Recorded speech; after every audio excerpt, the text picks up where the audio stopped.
The Voice 2023. Aurélien, sacré gagnant de la saison 12.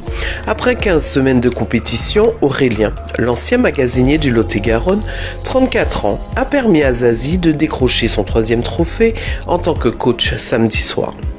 Une victoire écrasante face à Misha de l'équipe d'Amel Bent, plus de 68% des téléspectateurs ayant voté pour lui.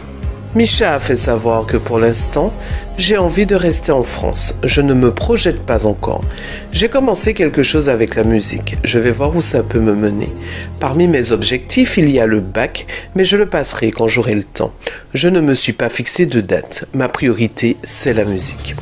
Bonne chance à lui pour la suite. Le jeune Saint-Laurentin de 19 ans n'a pas démérité. Je vous propose un extrait de sa prestation hier soir lors de la finale face à Aurélien et les 2 autres finalistes.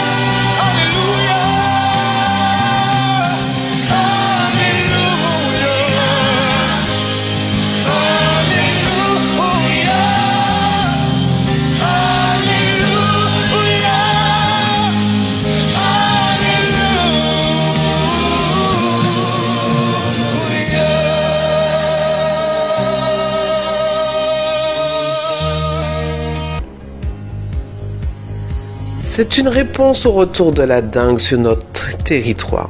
L'Agence régionale de santé annonce le lancement du dispositif Labo sans ordo dès le lundi 5 juin, 10h à Coron.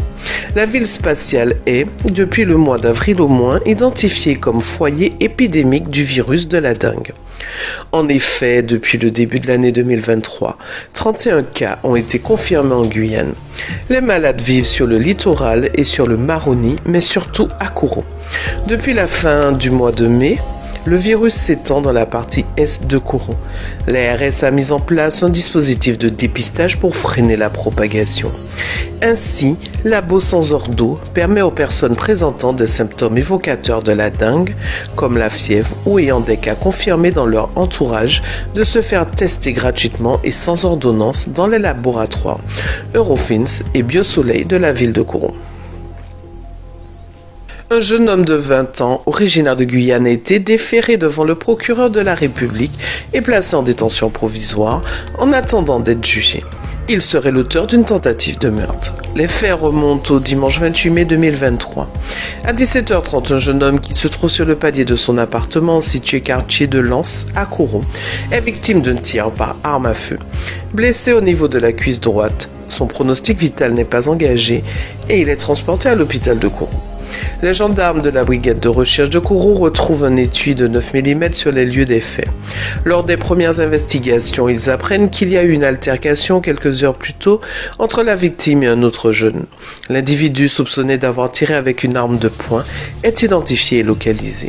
Il s'agit d'un vingtenaire. Ce dernier a été interpellé. Il est aujourd'hui en détention provisoire.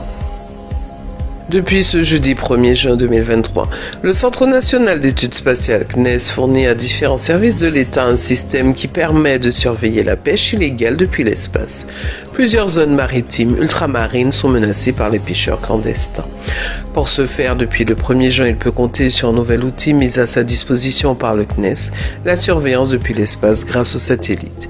L'idée est née sous l'impulsion du programme de financement France 2030. Les moyens de l'État s'articulaient autour du projet Trimaran, mais étaient trop limités face à l'étendue de la zone à surveiller et l'ampleur de la pêche illégale. Ce nouvel outil de surveillance depuis l'espace est entré en fonction pour 3 ans. Les membres du CNES espèrent qu'au-delà de cette période, ce dispositif sera étendu à l'ensemble de l'Europe et profitera de ses ressources économiques pour son déploiement.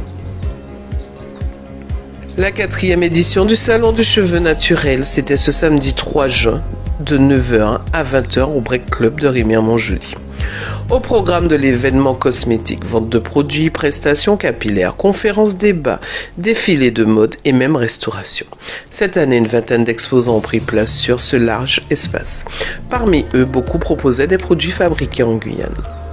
L'on retiendra de ce salon du cheveu naturel qu'en matière d'ingrédients naturels pour les produits cosmétiques, la Guyane n'a rien à envier aux autres.